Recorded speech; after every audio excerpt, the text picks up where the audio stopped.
Was beim Tragen zu beachten ist, man sollte die Profile nicht hier annehmen, hochheben, sonst können da Schäden entstehen. Ideal wäre so circa 1 Meter weiter weg vom Ende von der Rolle, dass man das an der Position aufhebt und auch so bis zum Pool trägt. Ich mache das mal vor. Am besten hochnehmen, auf die Schulter legen und dann Richtung Pool tragen. Gut, dann bauen wir es ein.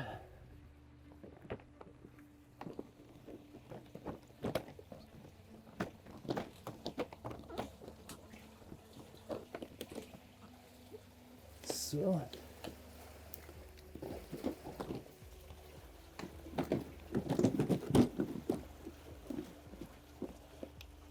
Okay, nachdem die Rolle drin liegt, fügen wir die ersten 2 Profile mit der ersten Rolle zusammen.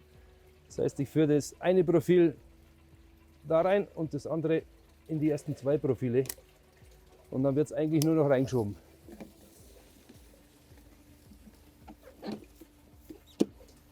So, somit ist die erste Rolle dran. Dann können hier die Clips reingemacht. Da gibt es verschiedene, gibt es rechte und linke. Immer die richtige Seite verwenden. Und dieser kleine Clips, was man da an der Seite sieht, der sollte immer vom Profil weggehen nach außen, sonst damit er richtig arretiert ist. Dann wird der einfach da genommen und da reingesteckt. Und besser ist es, wenn man dann nochmal mit einem Anlegewerkzeug den Clips nachdrückt, das auch Klack macht. Und dann ist der drin. Jetzt werden halt so viele Rollen eingebaut, wie halt für das Becken notwendig sind. Und das ist die letzte Rolle praktisch. Die wird halt zum Schluss eingebaut.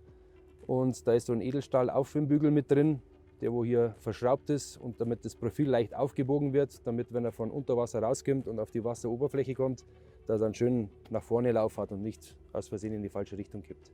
Also in bestimmten Fällen, so wie hier jetzt bei einer Überlaufrinne, ist es teilweise notwendig, dass man so Führungsstifte einbaut, damit der Rollladen praktisch nicht über diese Kante drüber schwimmen kann durch Wind oder sonstige Einflüsse.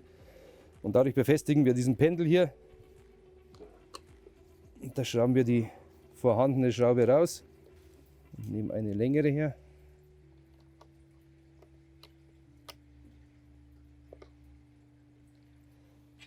Und schrauben diesen Pendel unten mit hin.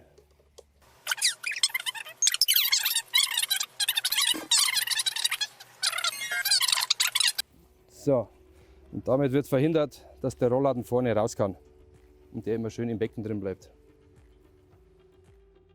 So wie wir jetzt die Position sehen, ist es nicht richtig. Das ist jetzt zu weit zugefahren. Der Kollege fährt jetzt ein bisschen weiter auf in die Position, wie es eigentlich sein sollte. Weil der Rollladen muss ganz am Wasser aufliegen. Genau so, dass der bündig am Wasser aufliegt und nicht Luft runter kann. Sonst gibt es Schäden beim Rollladen. So ist jetzt die Zuposition eingestellt. Der ist jetzt ganz geschlossen. Es ist auch wichtig, dass er vorne ansteht und hinten ansteht. So viel wie möglich halt schließen von dem Becken. Und jetzt fahren wir das Ganze mal auf. Dass man mal sieht, wie das funktioniert.